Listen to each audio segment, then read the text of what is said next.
Market crash வரும்போது நிறைய பேர் எஸ்ஐபியை பாஸ் பண்ணிடுவாங்க.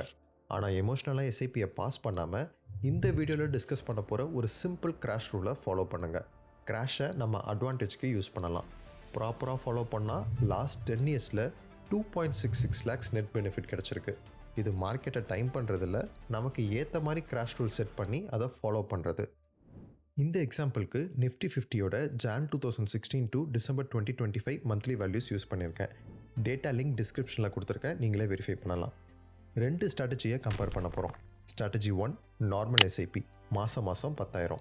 ஸ்ட்ராட்டஜி 2 கிராஷ் ப்ரோட்டோகால், நார்மல் எஸ்ஐபியோட சேர்த்து ஒரு சில மாதத்தில் மட்டும் 2 மடங்கு எஸ்ஐபி 20,000. நார்மல் எஸ்ஐபியோட ஃபைனல் வேல்யூ 25.71 லேக்ஸ், கிராஷ் ப்ரோட்டோகாலோட வேல்யூ 30.77 லேக்ஸ். எக்ஸ்ட்ரா இன்வெஸ்ட் பண்ணது 2.40 லேக்ஸ், எக்ஸ்ட்ரா கிடைச்ச வேல்யூ 5.06 லேக்ஸ். ஸோ கடைசியில் நெட் பெனிஃபிட் 2.66 லேக்ஸ். இப்போது இந்த ரிசல்ட் எப்படி வந்துச்சுன்னு ரூல் புக்கை பார்ப்போம். ரூல் ரொம்ப சிம்பிள். ஸ்டெப் 1, பேஸ் எஸ்ஐபி 10,000 எப்பயுமே ரன் ஆகணும், அதை டச் பண்ணாதீங்க. ஸ்டெப் 2, மார்க்கெட் எப்போல்லாம் பீக்லேருந்து 10% ஃபாலோ ஆகுதோ அப்போது நெக்ஸ்ட் எஸ்ஐபி டேட்லேருந்து நார்மல் எஸ்ஐபி 10,000 கூட எக்ஸ்ட்ராவாக ஒரு 10,000 டாப்அப் பண்ணுங்கள். So total 20,000. Step 3, stop rule. Maximum 6 மாதத்துக்கு அப்புறம் டாப்அப்பை ஸ்டாப் பண்ணிவிடுங்க. இல்லை இண்டெக்ஸ் அதுக்கு முன்னாடியே பழைய பீக்குக்கு திரும்பி வந்தாலும் டாப்அப்பை ஸ்டாப் பண்ணிவிடுங்க. இப்போ நீங்கள் நினைக்கலாம், என்னால் சடனாக எப்படி டபுள் எஸ்ஐபி பண்ண முடியும்னு. ரிலாக்ஸ், இது மந்த்லி டார்ச்சர் இல்லை, ரேராக நடக்கிற கரெக்ஷன் டைமில் மட்டும் டாப்அப். லாஸ்ட் 10 இயர்ஸில் இந்த ரூல் ட்ரிகர் ஆனது ஜஸ்ட் 24 மந்த்ஸில் தான். மீதி மந்த்ஸில் நார்மல் எஸ்ஐபியை காமாக கண்டினியூ பண்ணலாம்.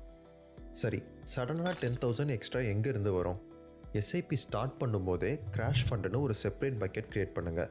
இது எமர்ஜென்சி ஃபண்ட் இல்லை, இது செப்பரேட் கிராஷ் ஃபண்ட். வேர்ஸ்ட் கேஸில் நமக்கு 6 மந்த்ஸ் டாப்அப் தேவைப்படும். ஸோ எக்ஸ்ட்ரா 60,000 சேர்த்து வச்சா போதும். இந்த 60,000 ஒரு லிக்விட் ஃபண்டில் சேர்த்து வச்சுக்கோங்க.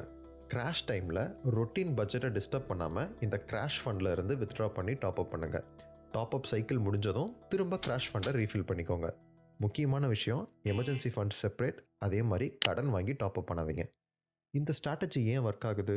மார்க்கெட் டவுன்னா சேம் மணியில் மோர் யூனிட்ஸ். நிறைய பேர் பேனிக்கில் செல் பண்ணிவிடுவாங்க. நீங்கள் பேனிக்கில் செல் பண்ணலை, உங்களோட ரூலை யூஸ் பண்ணி பை பண்ணுறீங்க. கிராஷில் எக்ஸ்ட்ரா யூனிட்ஸ் ஆட் பண்ணால் மார்க்கெட் ரிகவர் ஆகும்போது அது நமக்கு அடிஷ்னல் பெனிஃபிட்டை க்ரியேட் பண்ணும். இதே ஐடியா லாங் டேர்மில் இன்னும் பெரிய டிஃப்ரென்ஸை க்ரியேட் பண்ணும். எக்ஸாம்பிளுக்கு லாஸ்ட் 25 இயர்ஸ் 2001 2025 வரைக்கும் இந்த ஸ்ட்ராட்டஜியை ஃபாலோ பண்ணியிருந்தால் நெட் பெனிஃபிட் 47 லேக்ஸ் வருது. நீங்கள் உங்கள் டாப்அப் ட்ரிகரை -10% வைப்பீங்களா இல்லை -15% வைப்பீங்களான்னு கமெண்ட் செக்ஷனில் டைப் பண்ணுங்கள். இந்த மாதிரி data backed Tamil finance content யூஸ்ஃபுல்லாக இருந்தால் சேனலை சப்ஸ்கிரைப் பண்ணிக்கோங்க. நான் பிரசன்னா, இது எசென்ஷியல் ஃபினான்ஸ் தமிழ். அடுத்த வீடியோவில் பார்க்கலாம். வணக்கம்.